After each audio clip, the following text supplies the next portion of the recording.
folks, good afternoon. This is Donnie. Today is, I don't know what today is. Today's Friday, December 27th. I'm here, I'm going to check the tower blind to see if the hornets are back. It was pretty warm today. It's got up to like 61 degrees. But I'm going to hunt this in the morning. We've been waiting on this coming weekend. We're trying to thin out a couple of the does. We got way too many does coming through here.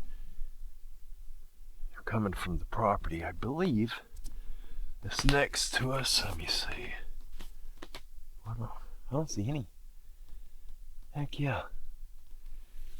That's a good thing. I don't see any hornet bugs. Good deal. Let me get up here and look through this part. I don't see none. They're normally all over the ceiling. And I've got to prune some of these limbs. If you guys haven't seen, make sure any hornets. There's hornets right there inside that vent right there. It's really scary coming around this edge. There's no rail. My feet are 16 foot 4 inches above the ground.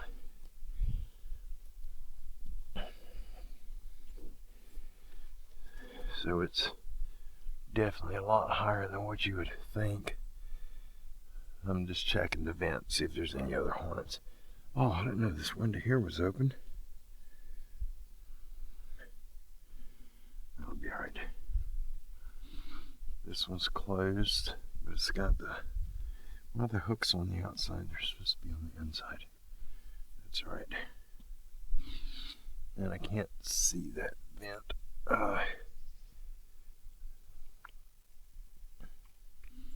Anyhow, explain to you what happened. Yesterday afternoon, I went hunting at the big blind. The big blind is, yes, that direction right there. It's probably 400 yards from right here. And the creek runs across the property, kind of at an angle. And it crosses the boundary right through there. The blind is right there. It crosses the boundary line right about there. Anyhow, I hunted until dark with a muzzle loader. And then once it got dark, I put the muzzle loader away, or I leaned it against the side wall of the blind. And I broke out the AR-15 that we have with the thermal scope on it. That is our pig coyote rifle. If we have to eliminate coyotes, or we're going pig hunting, and we're having issues with both coyotes and pigs. We've got one really large boar hog that's on the property, and then there's 3 other pigs. That are wild hogs. They're not running with him. The other 3 they stay together. The big boar is by himself, and then of course there is the potbelly. And so I sat in the blind. I was going to try to stay to about 9:30, 10 o'clock. Normally I've sat in it 3 times now at night. After sun went down, hoping one of these big coyotes or one of the pigs would show up, one of the wild hogs. But I haven't had any problems. Last night, as I was sitting down, let me find somewhere to, here, let me set this camera down. Last night, as I was sitting in the blind, I heard something on my right side, kind of behind me. I could hear limbs, twigs breaking as it was walking. When it got right beside me, it sounded like it was 5 feet or so from the blind. It was really close. Now I've got a little window on the side, on the right side, but there's a limb on the outside that grows, and you can look through it. You cannot shoot a rifle or a muzzleloader, anything with a scope on it. You can't shoot out of that window, because when you stick the barrel out of the window on the bottom part of the window sill, the scope is lined up with that limb, and you can't see unless you turn it sideways. And anyhow, it was so dark out, I couldn't see out of that window at all. And the blind is darker than what it was outside. We have no moon, very cloudy like it is today. And so it was really dark out. Every time I sat in that blind, right after the sun goes down, I get these 3 bucks come in, young bucks. 2 of them are spikes. One, I think he's a 5-point. They'll come in, and then I got a rabbit that's there every single day of the week. Sun drops, the rabbit comes out, and he stays 30, 40 feet from me. Mice, rats, you see all kinds of stuff every time you sit. But I haven't seen the pigs or the coyotes. But when you're looking through that thermal, it's really bright. And so it's got a rubber eye cuff on it. You put that up against your eye or your glasses, and it seals the light from it, escaping, and you're looking at an LCD screen on the inside of that scope. When you take it away from your eye in the darkness, the eye you looked through the scope with is it's black. It's really dark. You can't see nothing. Last night, as dark as it was, I could see the windows. I could see out the windows, and it kind of had like a beige look to it, a tan. It was dark, but inside that blind is so much darker. It's pitch black in the blind. But you can see out. You can't see if a deer's 10 feet from you. You're not going to see him. He's got to be up against the window pretty much. But I had that thermal up. I'm listening to the steps, and it stopped kind of at the, there's a window in front of me. There's one dead center. There's one to the left, one to the right of it. He stopped kind of in that corner. And I lowered it, my scope down, and of course this eye, everything's black. I could see the tan out, the beige look from this eye, but this eye is just a big black spot from being blinded by that scope.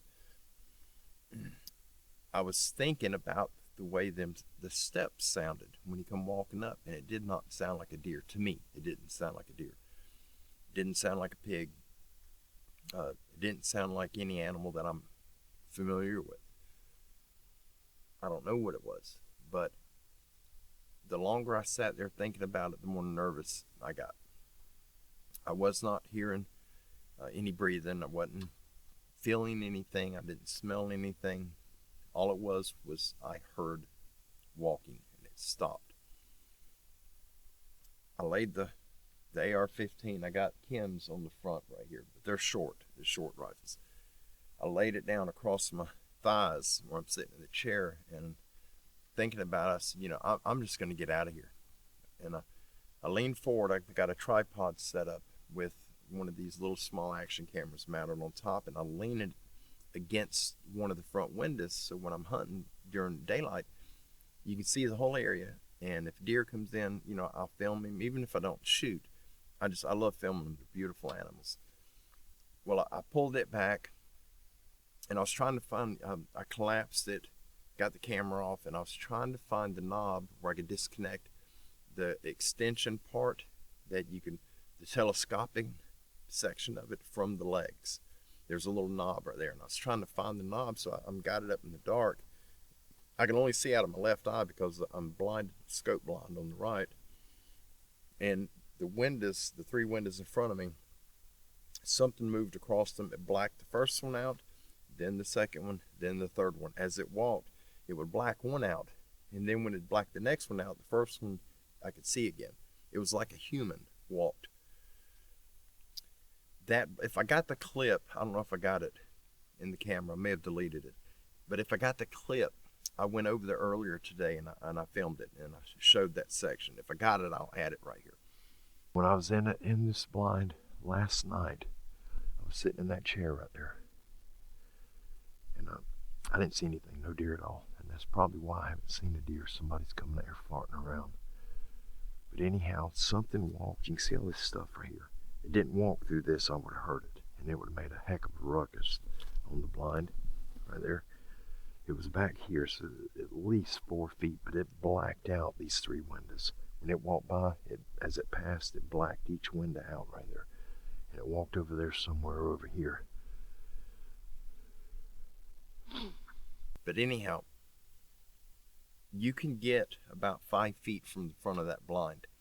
You can't get right up against the front window where someone would have had to have been to block it out unless they were 10 foot high, because the windows they're pretty high. And the further you step back, the more you can see. And 5 foot, if a 6 foot tall human walked past it, I would have seen the top of their head very easily. I would have seen their upper body. And this blacked the whole window out. And it when it went to the left, it sounded like it took 4 or 5 steps and it stopped. I wasn't hearing thudding, I was hearing twigs snapping where it was stepping on stuff.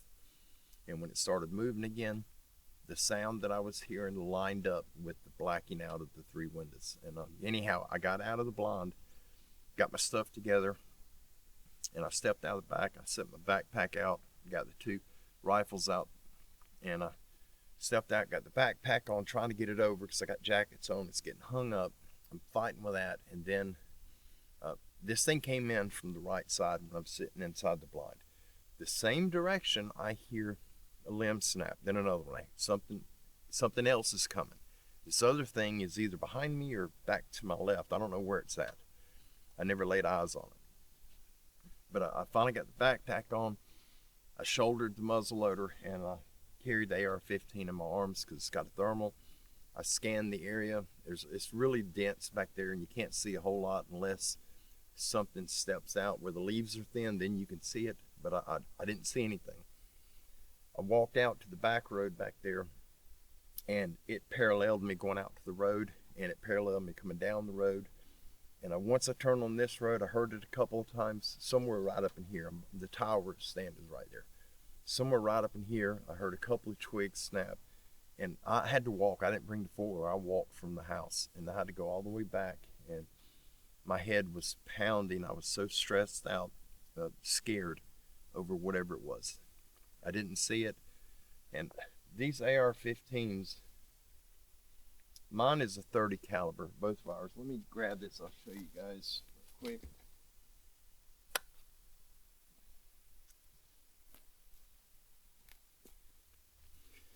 These are the bullets. This is a hunting magazine. It's only capable of holding 5 rounds. But it is a small bullet. It is a little bullet. It's 30 caliber. This is a 223 casing, or a 5.56. The brass is, they cut it down, they shorten it, they expand the neck on it, and they stuff a 30 caliber bullet into it. They're not Magnum. They're not a high power rifle. I got them because there's no kick. They're very effective. They're good for deer hunting. A lot of people don't like them. You need a 30-06. Well, you can use those Magnum rifles, but it destroys. If you shoot them in the shoulder, you can't eat the shoulders on the deer. Both shoulders are destroyed. You wasted half the meat of that animal. That's why we use this. We shoot them in the ribs, just behind the shoulder. A lot of times they drop right where they're standing. Other times they'll run between 30 to 50 yards is sort of the ballpark where you always find them if they run. But there's no kick. A 5-year-old can shoot it, literally. But that's not going to be effective against a Sasquatch if you encounter one, or anything else of these bizarre things. I don't know how it would do on a bear. If you can head shoot them, it'd be lights out for sure. But for larger animals, I would not use this round at all. And that's what was going through my mind when I left that blind, is if I have to shoot, I've got 5 in the firearm. The muzzle loader, I'm confident it'll drop whatever you shoot with it. It'll drop in its tracks. That is a high-end muzzleloader. It's not a black powder muzzleloader. It uses smokeless powder. It's 45 caliber. It is a Remington 4570 that has been sent to the machine shop, been remilled.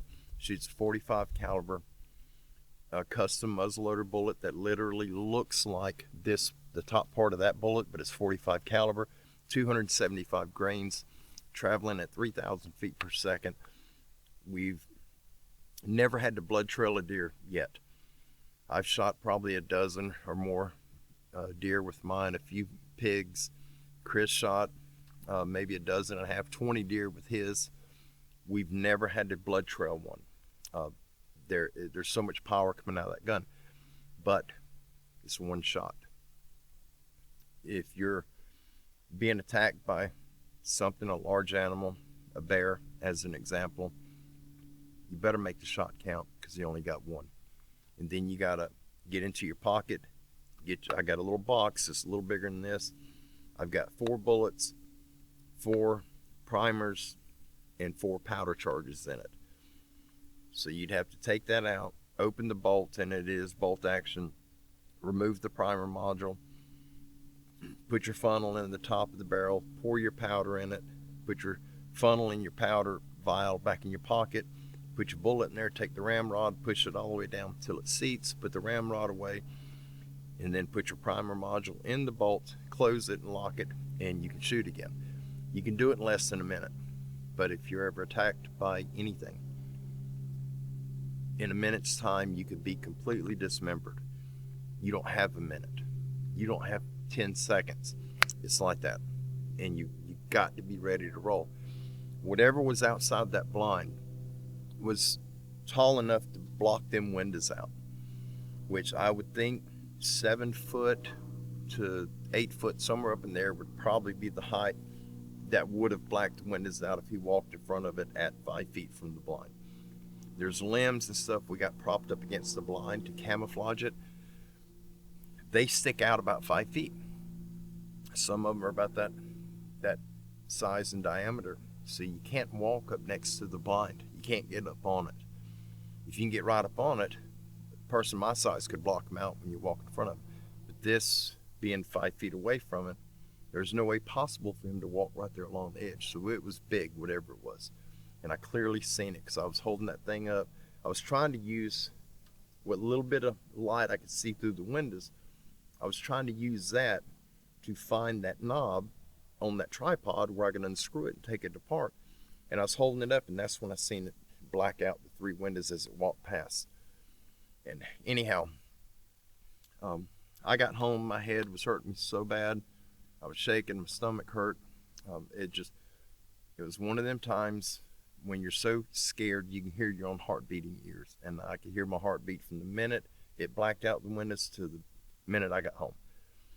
I don't know what it was. I'm not saying it was a Sasquatch. In my mind, in my heart, I believe it was. I'm really leaning toward that, but I didn't see it, so I can't confirm that. But on this property, we have seen them multiple times. We've found the footprints, we found the structures, we had things thrown at us. The works, a little bit of everything. Bigfoot Odyssey, Kerry Arnold and Mark Zaske, they came here and they documented evidence. They found a lot of stuff when they were here.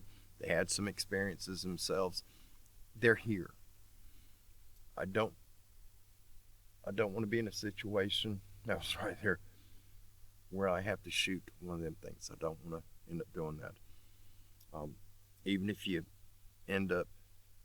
drop him and he expires immediately, from what we hear from others, what we've learned from other people that are encountering them and living alongside them, and that know a lot more than I do, they're never alone. There's always another one.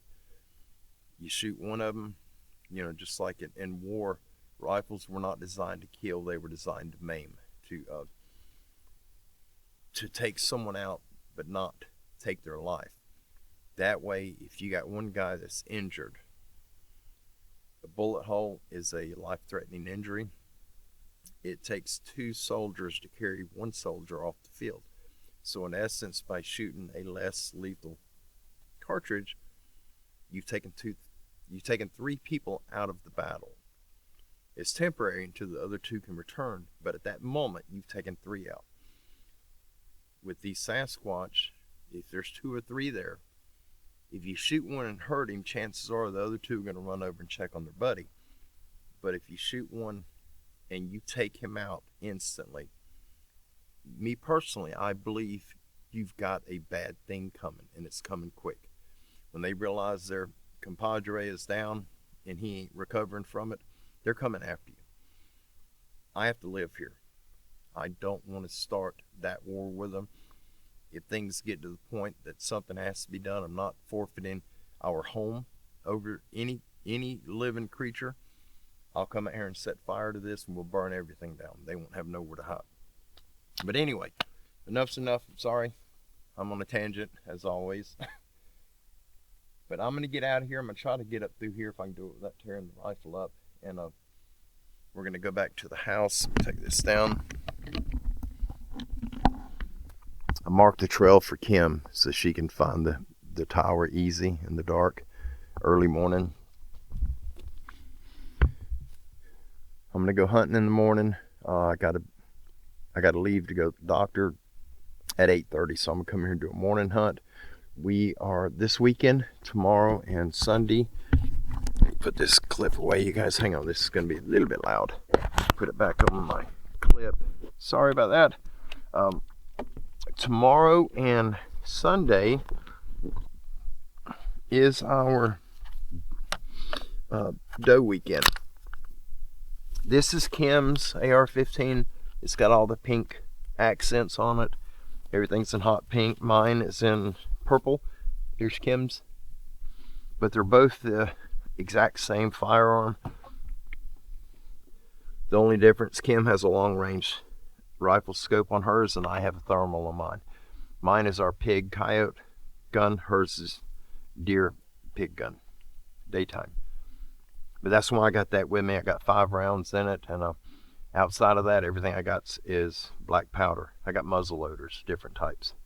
But we're gonna go up here.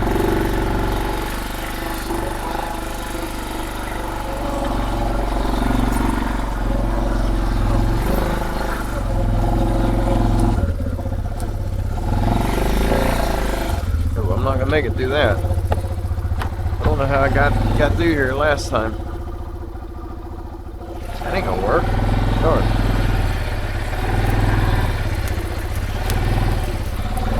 Oh, I see. I remember I went this way.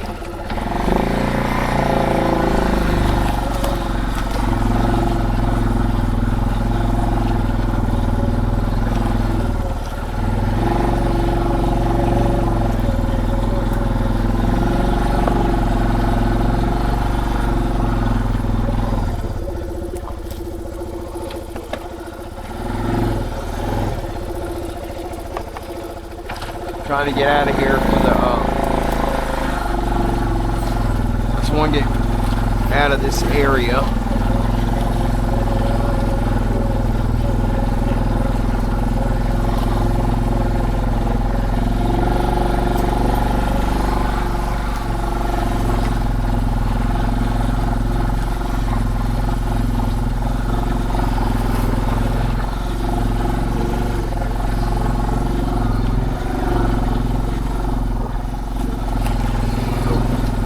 Almost got it. What I was saying about tomorrow and Sunday, we have a large amount of deer on the property. We've got more deer on the property this year than we've had since we've had the property, including this property where the home sits.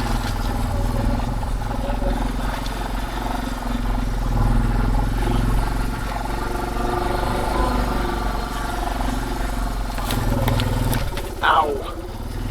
That hurt. Oh, Lord. Alright, let me getting right here.